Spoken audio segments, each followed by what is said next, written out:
Hey everyone, and thanks for jumping back into the Cryptoverse. Today, we're going to talk about Bitcoin, dubious speculation. If you guys like the content, make sure you subscribe to the channel, give the video a thumbs up, and also check out the sale on Into the Cryptoverse Premium at intothecryptoverse.com. Link is in the description below. You will get access to the Into the Cryptoverse website, as well as many more things. So do check it out. Link is in the description or the pinned comment.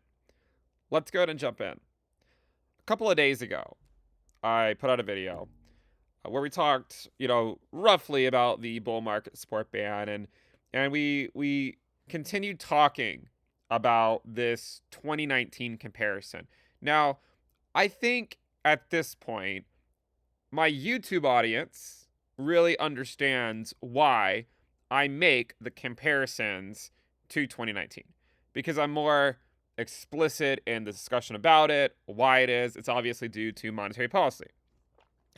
And my Twitter following, my Twitter fans, I think are not as aware because I don't go as much into detail over there. But I do want to again remind people, why do I make this comparison to 2019? After all, it is a halving year for Bitcoin. But again, the reason for it, right? The reason for it is all based around monetary policy, right? It's the idea that late business cycle environment, right? High rates, and also if you look at the balance sheet of the Fed, QT environment, Bitcoin will trend up initially, right? Initially into it, but then at some point, it'll fade, right? It'll fade as you get near the end of quantitative tightening, right? And you can see that it happened last cycle, and it's probably happening in a very similar manner this cycle. Okay? So that is an important aspect, I think, to explore, that hey, maybe this is not playing out like prior halving years, but in fact it's playing out like 2019. And in fact, if you were to go look at year-to-date ROI of Bitcoin in 2024, and if you were to compare it to 2020, you can see that we are slightly underperforming 2020 right now. 2016 also slightly underperforming, right? Very, very slightly. But in both cases, Bitcoin ended up going up into Q4, right? You can see that Bitcoin ended up going up into Q4. In 2019, Bitcoin went down in Q4. Now, the reason I bring this up is because in 2019, the downtrend for Bitcoin, if you exclude, right, if you exclude the hard landing that came with the pandemic, it only lasted 6 months, right? So it lasted approximately 6 months. It was 25 weeks. And then the market started to pick back up again, right? So the market started to put in it broke the lower high structure, right? If you zoom in, right, if you zoom in here, you can see that I don't even know if it technically broke through it, but if you look at the high, 10,520, this high was 10,514. So technically it was still a lower high, but it broke through that structure, right? Like the obvious downtrend channel, right? You see that it broke through that by about the 6th or 7th month, right? About 6 to 7 months later. I mean, it bottomed out 6 months later, and by that 7th month or so, Bitcoin broke through the downtrend line. And this is something I pointed out long ago. And of course, the reason back then in March and April was two specific reasons that I mentioned quite frequently. One of which was gold breaking out, which is exactly what happened in 2019. It marked the mid-cycle top right there. Same thing happened this cycle, right? I mean, gold breaking out basically marked what you might call the mid-cycle top. And what's interesting is that the percent move from the bottom in both cases was about the same, about a 350% rally or so, give or take. So there's a lot of similarities between the 2019 rally and also the one we saw in 2023 and early 2024. So why did the quantitative tightening high interest rate bull market for Bitcoin this cycle take place over a longer period of time? The percent move was the same, but why did it take place over a longer period of time? And I think the argument is higher for longer, right? The Fed raised rates higher and they held them there longer. If you were to look at how long the Fed held rates at the terminal rate last cycle, you can see they only held rates there for about 6 months. But this cycle, they've already held rates there for about 13 months. So more than double the amount of time. And naturally, the QT phase of the bull market lasted a little bit more than double the amount of time. So in that sense, it makes sense that it took longer to play out. The other thing to remember is there's two types of bull markets that Bitcoin has. Some are QT bull markets where there's a flight to safety, right? People will leave their higher risk altcoins and flee to the relative safety of Bitcoin. And that is best seen just by looking at say, ETH Bitcoin as an example. You don't even have to look at the altcoin market. You could just simply look at ETH Bitcoin and say, look, there are periods where Bitcoin goes in these QT bull markets, quantitative tightening bull markets, where ETH Bitcoin goes down. But then at some point, when QE returns and the bull market returns and Bitcoin goes up in a QE bull market instead of a QT bull market, that's when ETH Bitcoin goes up. But you can clearly see that this cycle, at least so far, this move occurred while ETH Bitcoin went down, which means that this move here is still more similar to what we saw back over there, right? So then the question, right? The question that I think everyone would probably be asking themselves is, well, when could the transition occur, right? When could that transition occur where you get a QE bull market where Bitcoin goes up, but it doesn't necessarily lead, right? Then other cryptocurrencies start to lead, just like last cycle. When does that occur? Right? When does that occur? Well, remember, last cycle, ETH Bitcoin bottomed when the Fed pivoted from QT to QE. Again, if you overlay total assets of the Fed, that's actually when ETH Bitcoin bottomed. Right here. You see that? QT. This move right here from QT to QE, the blue line, that's when ETH Bitcoin bottomed. Now, again, it's only a single data point, right? I'm not asking you to take it to the bank. We know they're not going to cash it in. My point is everyone who's faded that view so far, they would have been wrong to fade it because ETH Bitcoin has continued to go down, and so too has the balance sheet of the Federal Reserve. So there's at least an argument, right? There's at least an argument that, hey, maybe there's some merit to this. So while a lot of people, I think, are going to be interested in a week or two, I guess next week, September 18th, about what the Fed's going to do. Is it going to be 25 basis points? Is it going to be 50? Right now, the market thinks about 2/3 chance it's going to be 25. I'm actually more interested in what do they do? What are they going to do with their balance sheet? Because Powell has said many times that they might actually continue QT even after rate cuts begin, which shouldn't be a surprise. I mean, the exact same thing happened last cycle, right? I mean, if you look here, QE began in September of 2019, but if you look at interest rates by the Fed, you can see that they started to cut rates in July. So it took another meeting or two for them to actually stop QT. So something like that could happen again, where they talk about potentially stopping it, but they don't necessarily stop it, and we have to figure out, what exactly does that mean for the market. So, as I previously said, right, Bitcoin at the very least, and I said this back in March, would likely experience a 6 to 9 month downturn where you put in lower highs and lower lows, right? Lower highs, lower lows, just like 2019. Now, the angle of descent has not been as bad as 2019, at least not so far, right? Pretty clear to see. So then has Bitcoin reached the point where it can break through the lower high structure, even if it means, even if it's still a lower high, can it break through the sort of this trend line, kind of like what it did back over here in 2019. You see that? You see how it broke through in about the 7th month? So that would essentially correspond to October.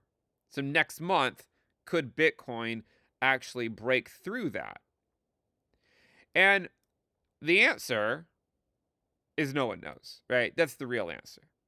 Again, you're not going to find me trying to provide insight into something I don't know. I mean, I don't know if it's going to or not. But if it does, it still would need to take out the high from July. There's another way to view the market. So one of the ways is the time way, to just say, look, it took 25 weeks and it's been, we've already gone 25 weeks. So why not open our mind to that potential outcome? I think it makes sense to be open-minded to that potential outcome, especially considering that Bitcoin dominance is still not at 60%. So there is still this idea that altcoins will continue to bleed back to Bitcoin and Bitcoin will take that liquidity. Again, last cycle, Bitcoin dominance did not top until QE began. So that's one view. I would be open to that view. What's another view to be open to? Well, one of the things to consider, and again, going back to monetary policy, does monetary policy affect the crypto markets? Absolutely, right? Absolutely. And if it didn't, then you would have expected that ETH Bitcoin and alt Bitcoin pairs would have already been doing well, because normally in the halving year, they do.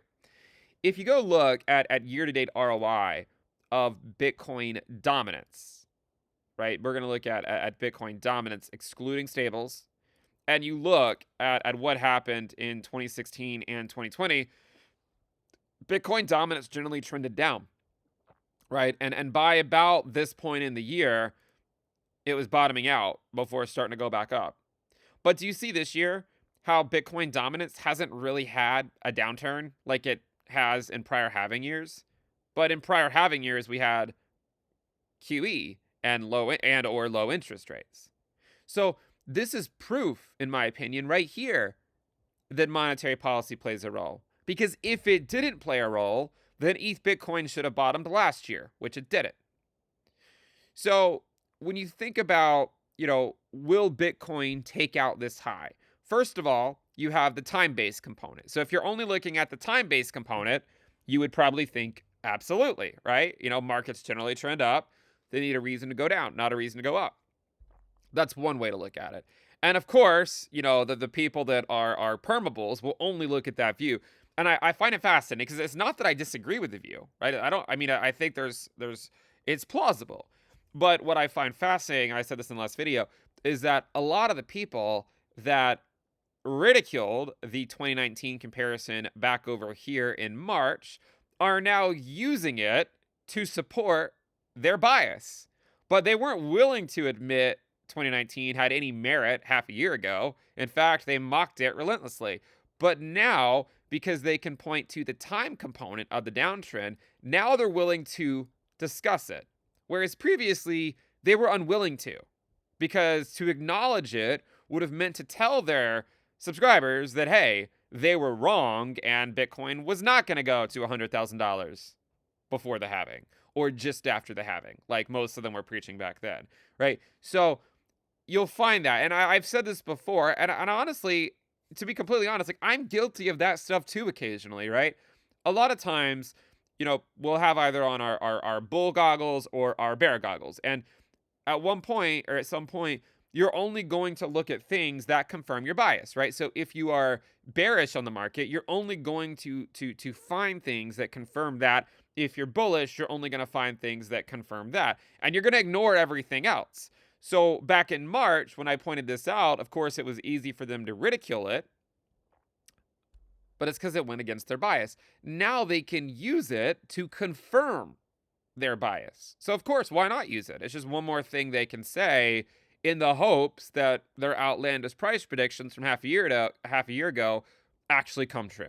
Okay, so that's one way to think about the market. And again, I'm not saying that they're wrong. I was the first to say half a year ago that it would be at least a 6-month downtrend, and now it's been a 6-month downtrend. But I'm not here to talk about, is that the only way out? I mean, again, you're going to find everyone talking about that, and I've already acknowledged that is a plausible scenario. But I would like to explore other scenarios as well. Because again, the market will always keep us on our toes. It's not like we can just take this fractal, overlay it here, and then it plays out exactly the same way. And if you did do that, you would still get a hard landing by the end of the year, right? I mean, even if you're looking at the 2019 comparison and you're saying, all right, well, here's where it goes up, you still have to ignore this. And I get it. It's not like we're going to predict another pandemic that's going to close the world basically and lead to a crash. But we still have, we've had an inverted yield curve. We saw the 2-year, 10-year uninvert recently. Like if you go look at treasury yield spreads, you'll see that the 3-month and the 10-year, of course, are nowhere near to being uninverted, but the 2-year and the 10-year have uninverted, right? And historically, when these uninvert, you do get a recession within 3 to 6 months or so, right? So I'm not predicting a pandemic, right? I'm just saying, look, historically, when this happens, something happens in the market, and there's a reason for it, and I don't know what it's going to be. By the way, you might be interested to know that technically speaking, we actually had an inverted yield curve in 2019, and then we got a recession, about half a year later. Now, again, I'm not arguing that yield curve predicted the pandemic, but it's one of those things where, like, every time it happens, the people that said it won't lead to a recession will say, well, they'll rationalize. They'll say, well, there's no way it was predictable. But again, every single time there was a reason that we found, but every single time the yield curve told you that it was going to happen. It's not like the yield curve tells you the reason. It just says, hey, the economy's been sick for a while, and all it's going to take is one more thing, and that'll tip the economy into a recession. That doesn't mean it has to happen immediately. It could happen 3 months from now. It could happen 6 months from now. Maybe it doesn't happen for another year or something. Maybe more than a year. I don't know, right? I really don't. But my point is that I'm not saying it's going to play out like 2020. But my point is, if you're following the 2019 comparison, just be aware that this could still theoretically be in the future. Now, what I want to talk about, though, is sort of looking at, well, what if it doesn't break the lower highs? Because we'll know soon enough. I mean, if within a few weeks Bitcoin is still unable to break through here, then it's going to raise some questions, right? It's going to raise the question of, well, why is it still playing out like that? Like, why is it still playing out like that? Because based on 2019, we've reached the time period where it should break out. So, in a few weeks, I'll probably do another video where we talk about, did it break out or not?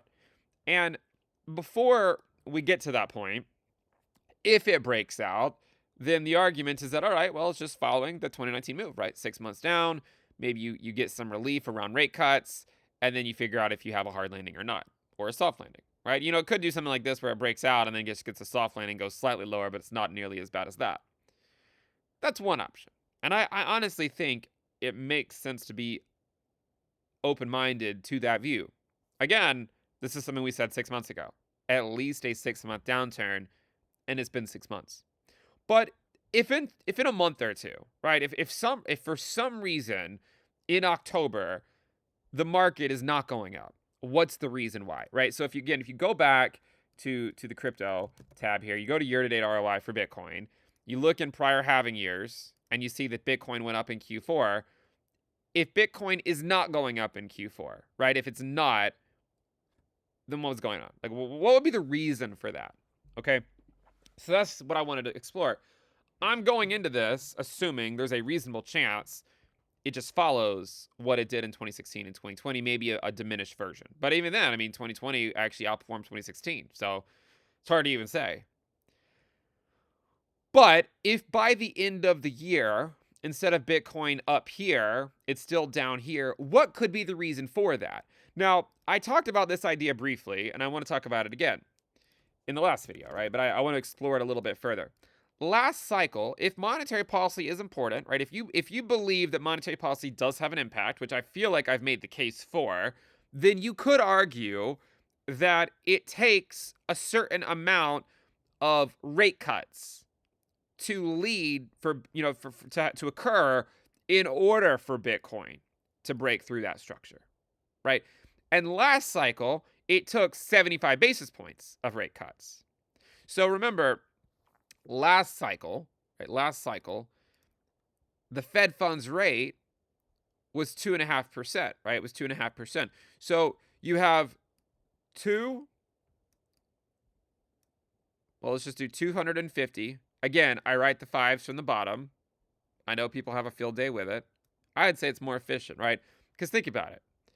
If you're writing basically any number, 0 through 9, not all of them, but most of them end at the bottom, right? So if you're writing a 1, and then you want to write a 5, and I'm on here, even if I'm doing it with a pencil, and you're already, if you draw the 1 from the top down, it's easy just to go to the 5 starting from down here, rather than go 1 and then come back up here and start your 5. If I'm going to do a 2 and then a 5, it ends down there, and then I just go right into the 5. I know this is not how they teach you in grade school, I'm aware. But 3, 5, right? Where you end the 3, if you start from the top, it's closer to where that 5 is, right? 4, 5. You see what I'm saying? That's the point. Again, I'm not trying to convince you of that as much as I'm trying to convince you that monetary policy is important. 250 basis points. 250 basis points was the Fed funds rate last cycle. And it took 75 basis points for Bitcoin to break through the lower high structure, right? Or at least to take out that trend line. It still technically was a lower high, right? But it took 75 basis points to break through. Now, this time, how many basis points will it take to break through? If monetary policy plays a role. And if it plays a role in a commensurate way, right? And we're basically saying, well, if it plays the role in the same way that it did last cycle, how many rate cuts would it take? Would it take 75 basis points of rate cuts? Right now, the market is saying that we'll probably have 75 basis points of rate cuts by November. Okay, you can see the market is saying 25 basis points in September and then 50 in November. So it's possible that Bitcoin, if it doesn't break out in October, it's possible that it trends down into the election. And then after the election, Bitcoin picks back up. Did you know that in years where you have an open field presidential election, where the incumbent is not running, that risk assets, the stock market, we can't really say it with crypto, it's not like we have that much data, but with the stock market generally does poorly in September and October during years with an open field election. Okay? Now, let's go take a look, right? Don't take my word for it. And I have to say that a lot because, sometimes I could just say something, I could be wrong. 2016. It was an open field election, right? We had 2 presidential candidates that had never been president before running for office. And you can see that the S&P back then was red in September and October. And then in November, that is when the market picked up. After the election. Why is that? Is it because either candidate are going to be better for the stock market? That's probably not the reason, although I'm sure a lot of people want me to say that, right? The reason, based on hundreds of years of history, is because markets just don't like uncertainty, right? It's not necessarily an issue if you know who the likely winner is, right? If there's like an 80% chance that one candidate's going to win over the other, the markets like this certainty that's provided by that. What they don't like is the uncertainty. If you look at prediction markets, for instance, it seems like the projected winner is flip-flopping, every couple of weeks, depending on which prediction market you're looking at. But because of that, the market does not like uncertainty. It wants to know what's going to happen.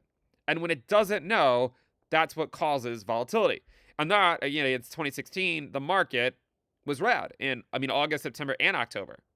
And the reason it stays red through October in election years where it's an open field, not always, but usually, is because of the uncertainty, right? Because of the uncertainty. If you look at 2008, yes, it was a recession, obviously. But again, September and October were red, right? If you go back to 2000, right? September and October were red. So it's one of those things where election years already provide a lot of uncertainty, especially around September, October. But when you have an open field, even more so. And this time has been no different, right? The stock market's down 3.5% so far. in September. And if it plays out like it typically does, then that weakness would extend into October as well. So there is a chance, and I don't know what the probability is, but there's a chance that the market, that's what's happening. I know the unemployment rate's going up. You don't have to tell me, guys. You don't have to tell me. And I do believe that at the end of this business cycle, there will likely be fallout from that. But it's impossible to know the timing of that. There's always a possibility that what's getting priced in right now has absolutely nothing to do with the labor market. It could just be seasonal. Okay? I would contend that Bitcoin and Ethereum could go lower into November and it still just be what you might consider a soft landing, right? Some evidence for that, right? Some evidence for that is if you look at Ethereum, if you look at ETH, and you look at the logarithmic regression bands for it, it has always gone to the lower regression band before getting a QE bull market where it blasts off to new all-time highs in the post-halving year. And it's happened many, many times. Here it is, right? Q4 of 2019, Q4 of 2016, Q4 of 2015, Q4 of 2018. What if it's just Q4 of 2024 before move up next year? So you don't have to convince me, right? I mean, like, I would say ETH could go down here and it just be a soft landing, just like we've had before. But a lot of people might think it represents a hard landing. A hard landing is when ETH goes below the regression band, not when it just goes back down to it, right? So there is a chance that what's being priced in right now is just this uncertainty associated with the election. Now, again, I'm not here to dismiss the labor market concern. Again, I have been talking about this forever, that the labor market, that the markets will eventually care about the unemployment rate. It's hard to know exactly when. My guess is that it really starts to matter when the labor market, where the unemployment rate's going up because of layoffs and not just because of an expanding workforce. So you might be interested to know that one of the main reasons the labor market has been showing weakness, the unemployment rate's been going up, is just because of new people going into the labor market, right? So if you go look at the macro side of things, and we go to unemployment statistics, unemployment level.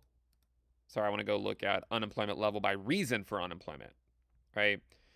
Yes, job losers is going up, but what's really going up, re-entrance to the labor force, but new entrance to the labor force. Do you see that? Do you see how quickly that's going up? One of the reasons why the unemployment rate is moving up, the main reason, is because of this. It's because new graduates, new entrants to the labor force are having a hard time finding a job. And it makes sense. Look at hires. Look at the hiring market. Hires are down, and they've been trending down basically since February 2022, just before the first rate hike. I believe the first rate hike was right around March or so. So it makes sense that new entrants to the labor force are having a hard time finding a job. So it's unclear if the markets care just yet about it, because job losers hasn't been going up as quickly as new entrants to the labor force, right? And you can look at permanent job losers and see, yeah, like it's not that it hasn't gone up. It has, but it's not going up as quickly as it did over here in 2000 and 2008. So my guess is that if the market is going to get a hard landing eventually, then it would have to be because this is going up more parabolically and not just because people can't find jobs. Okay? So, yes, I get that. I absolutely get that. And one of the things I've talked about before with the labor market is if you look at the S&P divided by the unemployment rate squared, it kind of looks like, prior to these big fallouts where it goes up into a channel for a while and eventually it breaks down. But it's not there yet. And then the other thing that I looked at briefly before was, if you multiply by interest rates and then also the U.S. inflation rate year over year, you get a chart that looks like this. And it really does show you just how crazy things have been this cycle. Because normally when you get these bubbles, they eventually return back down here. And this one's still way up here, suggesting that things are still very much heated right now. More so than maybe market participants give it credit for. Okay. So thinking back, right, to Bitcoin and these lower highs, the lower high structure that it's been in, the most optimistic scenario is to just say the time component is right and that it's been 25 weeks, and really, even if it has been 25 weeks, it still took another couple weeks after that. It was really week 28 where the market really started to move up. And week 28 will occur the week of September 23rd. So the week after rate cuts, right? The week after rate cuts. So that hasn't happened yet. Okay.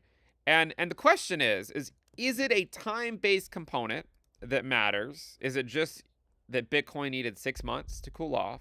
Or is it that we actually need looser monetary policy? So if we only need 75 basis points, then that should occur, theoretically, by November, December, potentially at the latest. If they're just going to do 25 each meeting, there's always a chance they pause for a meeting and don't do anything. Like if they cut in September, nothing in November. If they get like a bad inflation read or something, then cut again in December. So there's always a chance it takes until next year to get 75 basis points. But right now, the market is essentially saying that there is only that by December, the market is saying that there's basically a zero chance that the rates will still be at 5%. Okay.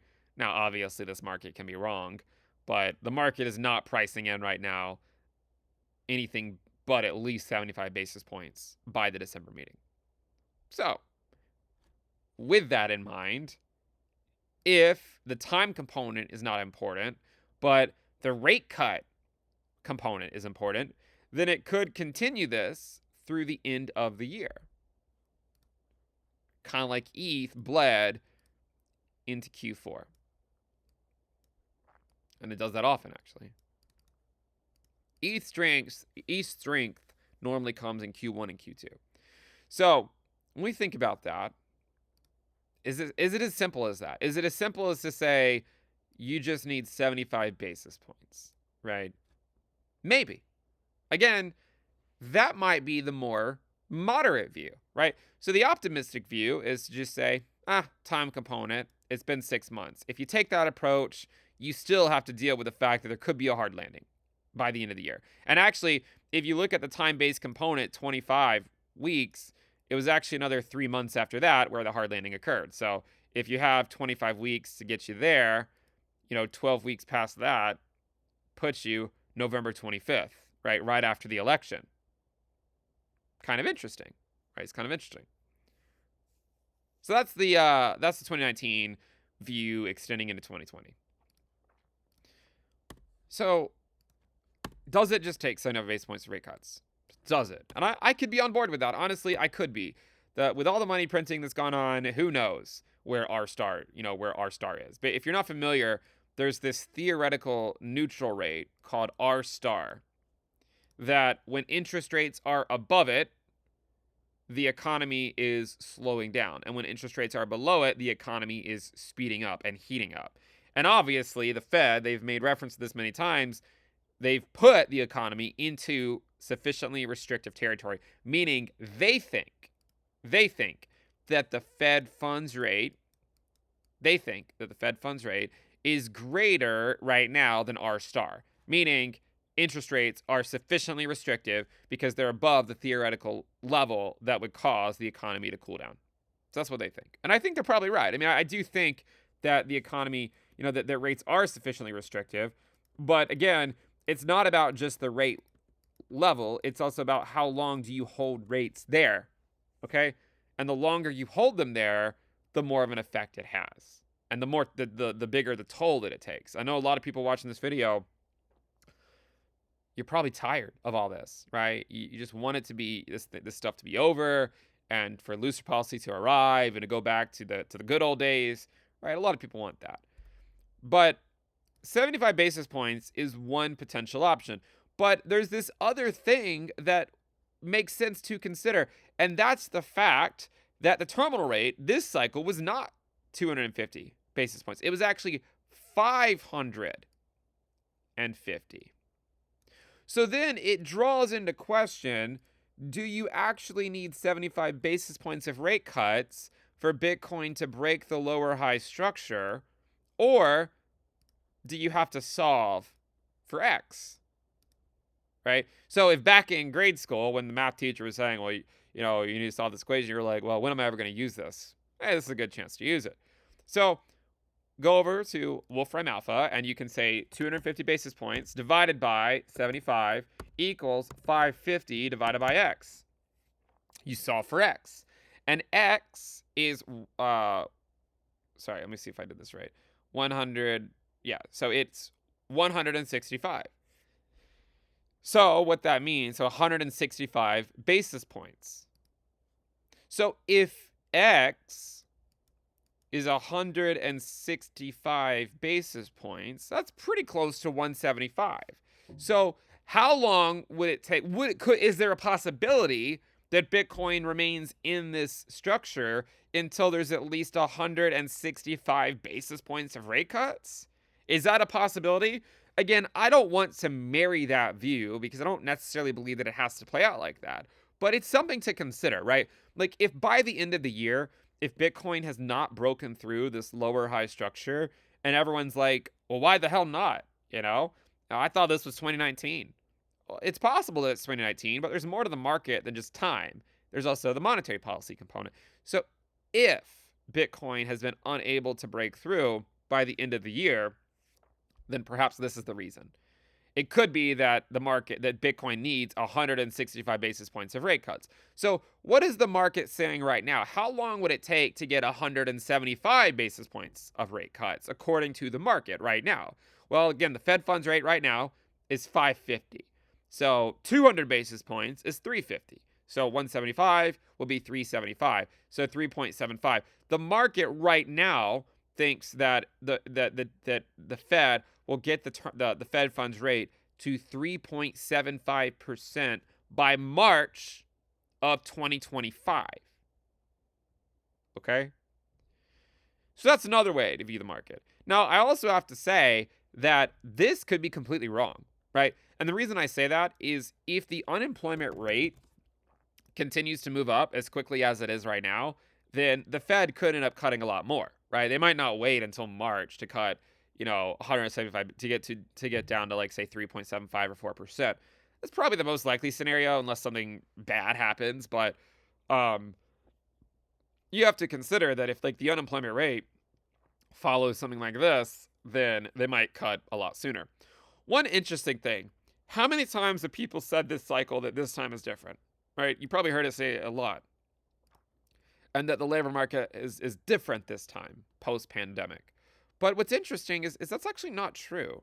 Like, if you take a bar pattern from the financial crisis and the unemployment rate back then, and you just overlay it over here, it's actually a near perfect match, right? Like, the bottoming process of the unemployment rate took place over the same amount of time, and it's going parabolic the exact same time that it did over there.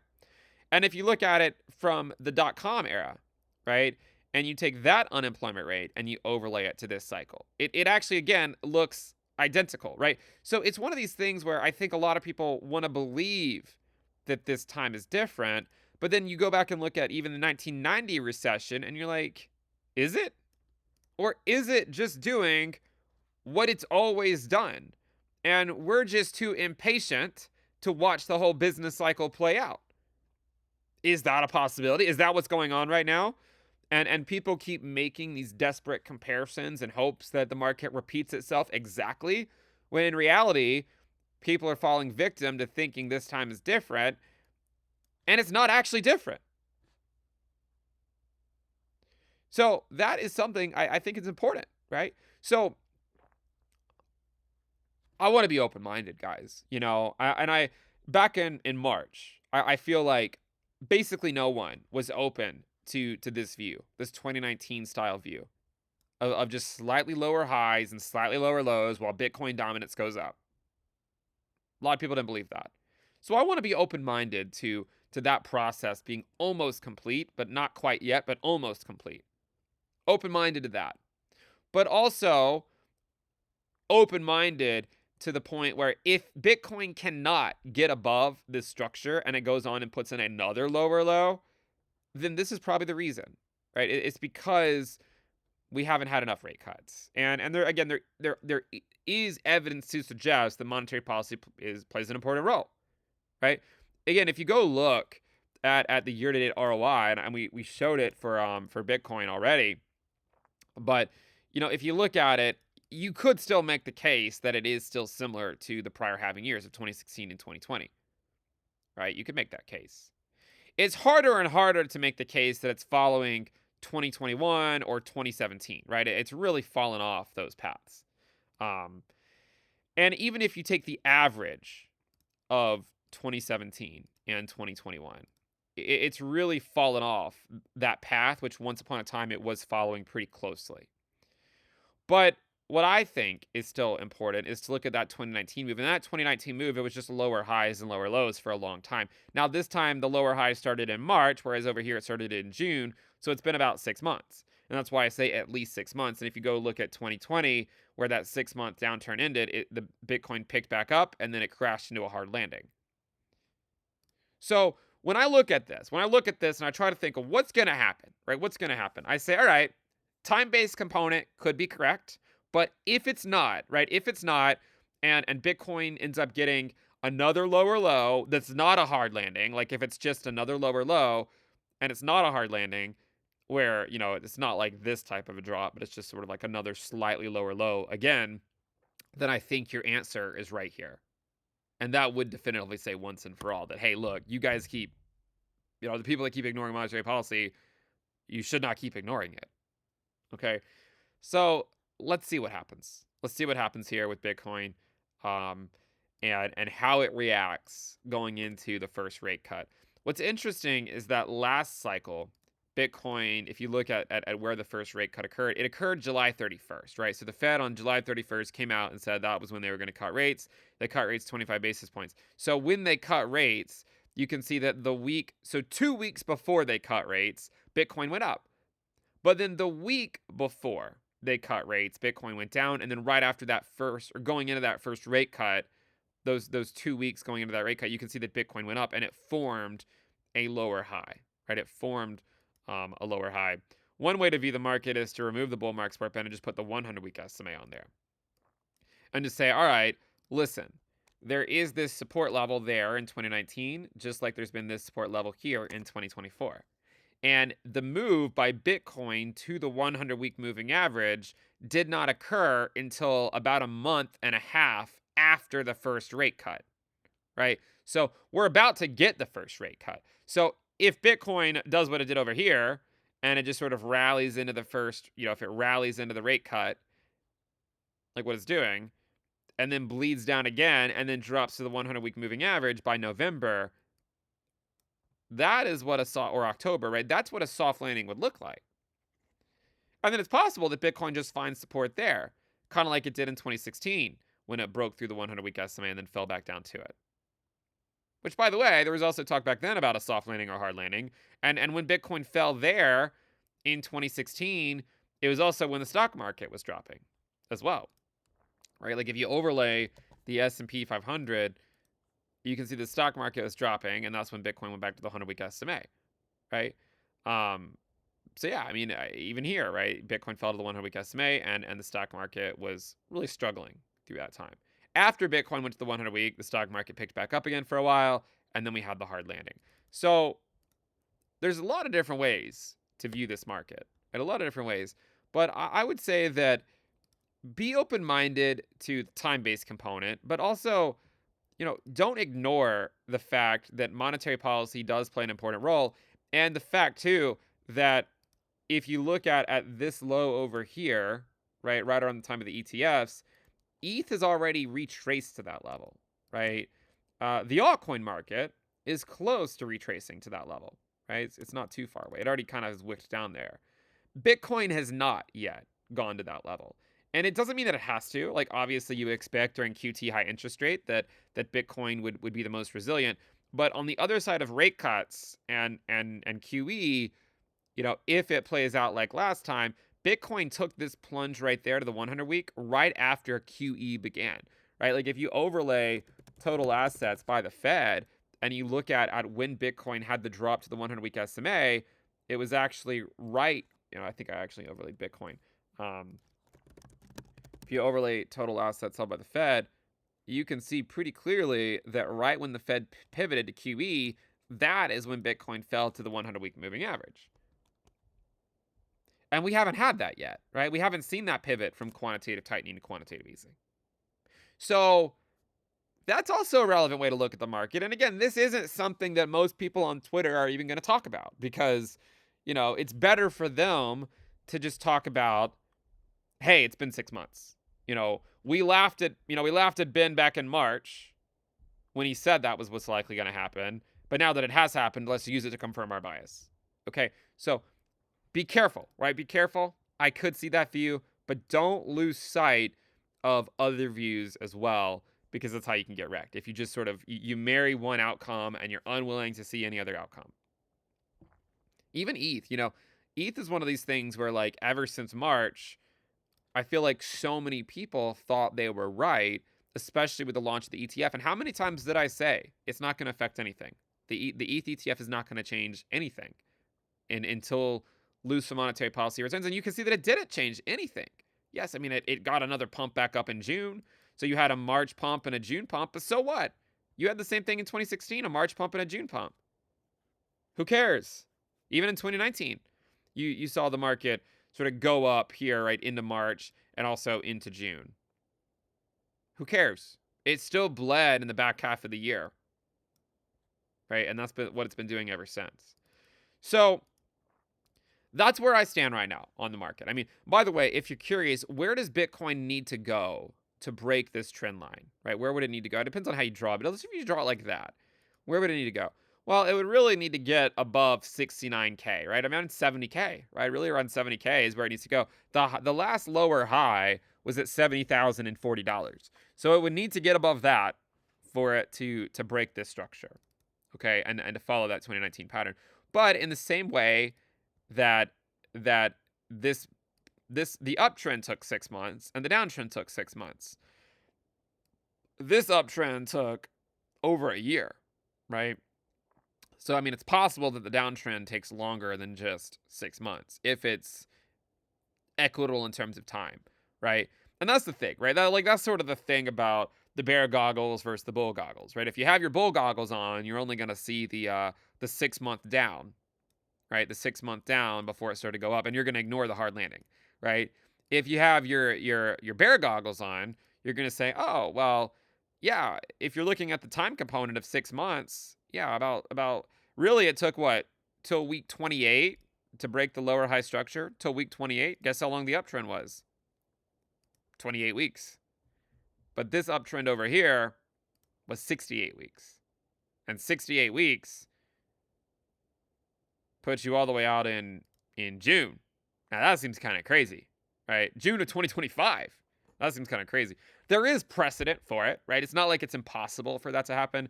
It's not necessarily my base case, honestly. The only real precedent I can find for it is what happened with the stock market in 1946 to 1949, right?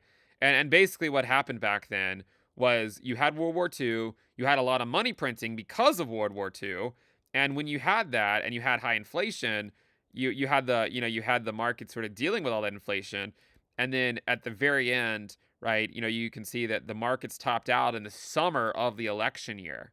They topped out in the summer of the election year, and then they bottomed a year later, right? So if the S&P has found a local top, right, it has found a local top, which I don't really know. I mean, there are some similarities to prior tops, but if it has found a local top, and it just goes down for a while, and maybe it goes down until the summer of 2025, that would be sort of following 1946, 1949. Again, it's not necessarily my base case, but it is something to at least be aware of. So those are my views that I wanted to express. I wanted to outline those 2 to 3 core views of how it makes sense, in my opinion, to be reading this market, to try to put the pieces of the puzzle together, and to say, you know what? If the lower high structure is not broken in October, then it might just mean we need more rate cuts. If it is broken, then perhaps Bitcoin is just following what it did in 2019, with still the chance of a hard landing by the end of the year. So we'll go ahead and wrap up there. I do appreciate you guys tuning in. Make sure you subscribe, give the video a thumbs up. We'll be here every step of the way. We'll see what happens. And again, check out the sale on Into the Cryptoverse Premium at intothecryptoverse.com. I'll see you guys next time. Bye.